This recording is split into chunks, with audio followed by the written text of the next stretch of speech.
नमस्कार दोस्तों। पिछले कुछ समय से मीडिया की आदत ये हो गई है कि कहीं भी किसी भी तरह के चुनाव होते हैं तो उसके बड़े पॉलिटिकल निहितार्थ मीडिया तलाशने लगता है। कहीं पर पंचायत के चुनाव हो रहे हैं तो उनके नतीजों से आंकड़े निकाले जाने लगते हैं कि इसका विधानसभा चुनाव पर क्या असर होगा, लोकसभा चुनाव पर क्या असर होगा।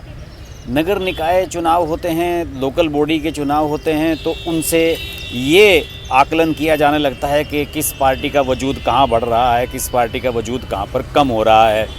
ये सब इस तरह के आकलन करना अब मीडिया की एक आदत में शुमार हो चुका है। जबकि हकीकत बात ये है कि लोकल बॉडी के जो चुनाव होते हैं, नगर निगम के, नगर पालिकाओं के, उनका जो माइंड सेट होता है वोटर का वो कुछ और होता है। लोकल समस्याएं और लोकल मुद्दे, जन समस्याएं, सीवरेज की समस्या, पानी की समस्या, इन सब को लेकर लोग वोटिंग करते हैं। इसके बाद जब विधानसभा का चुनाव होता है तो छोटे छोटे पॉकेट्स में लोग कास्ट, बिरादरी, जाट, पात और हिंदू, मुस्लिम, इन सब में बट जाते हैं। इसके बाद जब लोकसभा का चुनाव आता है तो कास्टिज़्म का फैक्टर उसमें मौजूद रहता है, लेकिन इसके बावजूद भी वहाँ पर नेशनल मुद्दे, राष्ट्रीय मुद्दे ज़्यादा हावी हो जाते हैं। ये पिछले कुछ सालों से ट्रेंड देखने में आया है।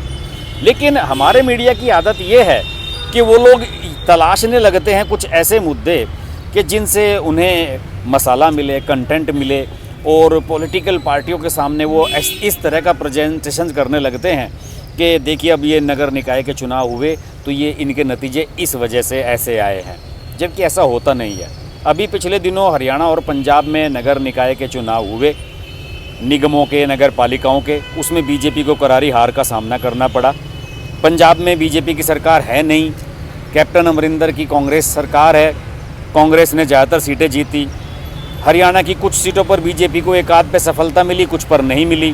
तो उसके बाद मैसेज ये गया कि देखिए किसान आंदोलन को लेकर लोगों की नाराज़गी इस तरह से नज़र आने लगी है, जबकि शहरी निकाय के चुनावों में किसान आंदोलन या फिर फार्म बिल्स जो मामला है, कृषि कानूनों का मामला है, उसका मुद्दा 0% है। किसी को भी इससे मतलब नहीं है। सबको अपनी गलियां, बिजली, पानी, इन समस्याएं से जूझना होता है। नगर पालिकाओं के चुनाव में इनका कोई असर नहीं है। हो सकता है कि आने वाले समय में जब उत्तर प्रदेश में पंचायतों के चुनाव होंगे, जो कि एक आध महीने में ही होने जा रहे हैं, हो सकता है कि उसमें इनका कुछ इन्फ्लुएंस निकल कर आए, क्योंकि जो पंचायत लेवल के चुनाव होते हैं उसमें खेती बाड़ी, किसान और गांव का, देहात का वोटर वोटिंग करता है। तो उसमें हो सकता है कि कुछ इसके नतीजे सामने आएँ, कुछ इसका रिफ्लेक्शन दिखे। लेकिन मुझे नहीं लगता कि कृषि कानूनों को लेकर उनका पंजाब के निकाय चुनाव से कोई मतलब था, हरियाणा के निकाय चुनाव से मतलब था, या फिर आज जो गुजरात निकाय चुनाव के नतीजे आए हैं उनसे इनका कोई मतलब है। मैं इतनी लंबी चौड़ी भूमिका मैंने इसलिए बांधी कि मीडिया का एक बड़ा सेक्शन जो दिल्ली में चैनल्स को चला रहे हैं, जिनके प्रमुख बड़ी बड़ी सैलरियाँ ले रहे हैं, बड़े बड़े मैनेजिंग एडिटर, प्रोग्रामिंग हेड होते हैं, वो लोग अपने कंटेंट को बिकाऊ बनाने के लिए इस तरह की खबरें चलाते हैं, क्योंकि उनके पास ये एक रेडीमेड कंटेंट है। सब जानते हैं कि जब चुनाव का माहौल होता है तो न्यूज़ चैनल्स को लोग ज़्यादा देखने लगते हैं। अब विधानसभा कहीं चुनाव हो नहीं रहे, लोकसभा चुनाव हो नहीं रहे, तो अब नगर चुनाव, नगर पंचायत चुनाव, नगर पालिका चुनाव, ग्राम पंचायत चुनाव, इन पर भी फोकस किया जाने लगा है टीआरपी पाने के लिए। जबकि हकीकत बात यह है कि ये चुनाव राजनीति के उतने नज़दीक नहीं होते। इनके मुद्दे और प्रतिनिधि, इसमें वोट डालने वाले लोगों का माइंडसेट सब कुछ अलग होता है।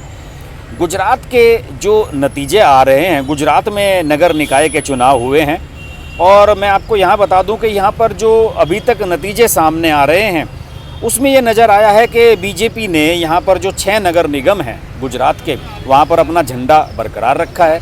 देखिए पिछले 25 साल से लगभग गुजरात बीजेपी का गढ़ बन चुका है। चाहे वो लोकल बॉडी चुनाव हो, चाहे वो विधानसभा चुनाव हो, चाहे लोकसभा चुनाव हो। जब नरेंद्र मोदी वहाँ के चीफ मिनिस्टर थे, उन्होंने गुजरात का जो डेवलपमेंट है जिस तरीके से कराया, उसको लोग पसंद करते हैं, उनके मॉडल को, और वहाँ के वोटर्स का उन पर विश्वास है, इसलिए वो उन्हें लगातार वोट देते रहते हैं। अब देखिए जो अभी नगर निगम के नतीजे आए हैं आज, उनमें अहमदाबाद, सूरत, भावनगर, जामनगर, राजकोट, बड़ोदरा, सब में बीजेपी के मेयर बन रहे हैं।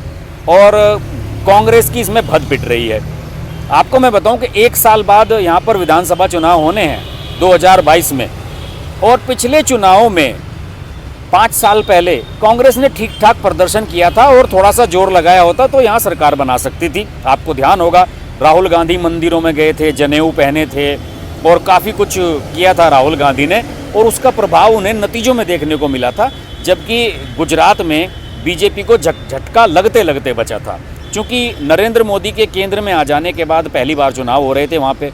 जब 2014 में नरेंद्र मोदी केंद्र की राजनीति में आए थे तो आनंदीबेन पटेल को उन्होंने चीफ मिनिस्टर बना दिया था। उसके बाद जब आनंदीबेन पटेल को लेकर कुछ खटपट हुई, उन्हें लगा कि चुनाव आएंगे जब 2017 में, तो उन्होंने फिर वे विजय रूपानी को अंत में बना दिया था और 2017 से अब तक विजय रूपानी वहाँ के चीफ मिनिस्टर हैं। तो वहाँ नरेंद्र मोदी ने सारी सेटिंग की हुई है, उनका जो वहाँ का सेटअप है टोटल बनाया हुआ है, और बाकी जो रही सही कसर है वो समय समय पर जाकर अमित शाह पूरे करते रहते हैं, जो कि गुजरात से ही बिलोंग करते हैं। आपको याद होगा कि अमित शाह गुजरात से ही सांसद हैं। तो कुल मिलाकर स्थिति ये है कि वहाँ के चुनाव जो निकायों के नतीजे आए हैं, उनको मैं नहीं मानता बिल्कुल कि किसान आंदोलन पर ये कोई मैंडेट है, या कहीं इससे ऐसा रिफ्लेक्शन आ रहा है कि भाई किसान आंदोलन के बाद अब गुजरात के लोगों ने हरी झंडी दे दी है बीजेपी को कि किसान आंदोलन या जो कृषि बिल हैं उनको हमने मंजूर कर लिया है। ऐसा कुछ नहीं है। बस इस चुनाव में अगर कोई सबक है तो वो सिर्फ कांग्रेस के लिए है, जिसकी भद पिटी है। अभी पुडुचेरी में उनकी सरकार गिरी और इधर उनके नतीजे खिलाफ आए हैं। सबसे खास बात क्या है? सबसे खास बात ये है कि यहाँ पर आम आदमी पार्टी ने थोड़ी सी अपनी प्रेजेंस दिखाने की कोशिश की है।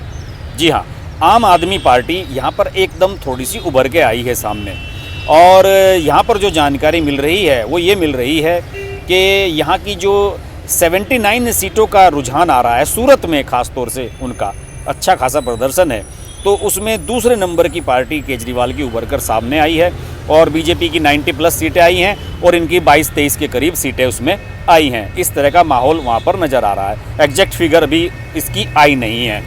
तो इस बात को लेकर आम आदमी पार्टी तो खुश हो सकती है कि उन्होंने बढ़िया प्रदर्शन किया है, लेकिन कांग्रेस के लिए यहाँ सब कुछ खोने के लिए ही है, उनका खोने के लिए ही सब कुछ है, और उनकी स्थिति लगातार यहाँ पर डाउन चल रही है।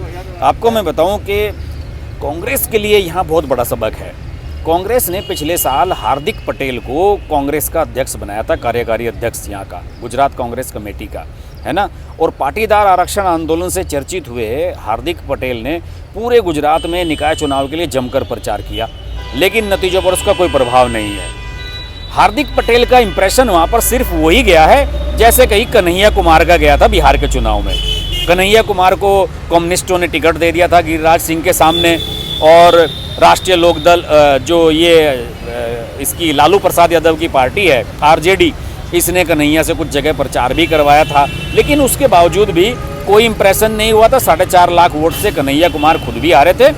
और ये जो इस तरह के स्टार होते हैं ना, इनकी दुर्गति होती है इस तरह की जब ये राजनीति में आते हैं। और हार्दिक पटेल बार बार ये संकेत दे रहे हैं कि कांग्रेस गलत घोड़े पर दांव लगा रही है, और उन्होंने जमकर प्रचार किया। अहमदाबाद में तो हार्दिक पटेल ने पूरी ताकत अपनी झोंक दी थी, हर वार्ड में उन्होंने रैलियां की थी। और सूरत, जिसे कि पाटीदार समुदाय का गढ़ कहा जाता है, जो हार्दिक पटेल के उसको बिलोंग करते हैं, वहाँ भी कांग्रेस कुछ नहीं कर पाई और बड़ा तगड़ा झटका उन्हें लगा है। तो खास बात यही है इन नतीजों से कि कांग्रेस के लिए एक बार फिर बड़ा सबक है। और यहाँ पर जो असदुद्दीन ओवैसी की पार्टी है AIMIM, उसने भी हाथ आजमाया था, लेकिन उसमें अहमदाबाद को छोड़कर बाकी सब जगह उन्हें नाकामी हासिल हुई है। तो दोस्तों, मेरा कहने का मतलब सिर्फ ये है कि ये जो लोकल बॉडी चुनाव होते हैं, इन चुनावों से आने वाले विधानसभा चुनावों का या लोकसभा चुनावों का इन्फ्लुएंस देखना, मैं इससे सहमत नहीं हूँ, कभी भी मैं सहमत नहीं रहा हूँ। इनमें हमेशा सत्ताधारी सरकार जीतती रही है। इसके अलावा जो पंचायत चुनाव होते हैं, लोकल लेवल के चुनाव होते हैं, उनमें मुद्दे दूसरे होते हैं, उनका रिफ्लेक्शन लोकसभा या विधानसभा चुनाव में बिल्कुल नहीं नज़र आता। हाँ, अलबत्ता ये ज़रूर है कि गुजरात में एक बार फिर ये साबित हो गया है कि नीचे से लेकर ऊपर तक बीजेपी का मामला वहाँ सेट है। बीजेपी को चिंता करने की कोई ज़रूरत नहीं है।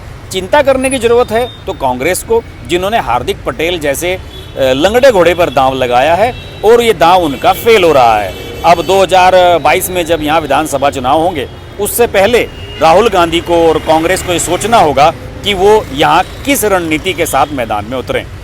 बात होती रहेगी, देखते रहिए हर्ष की बात लाइव। नमस्कार। नमस्कार दोस्तों, मैं हूँ रवीना टंडन और आप देख रहे हैं हर्ष की बात।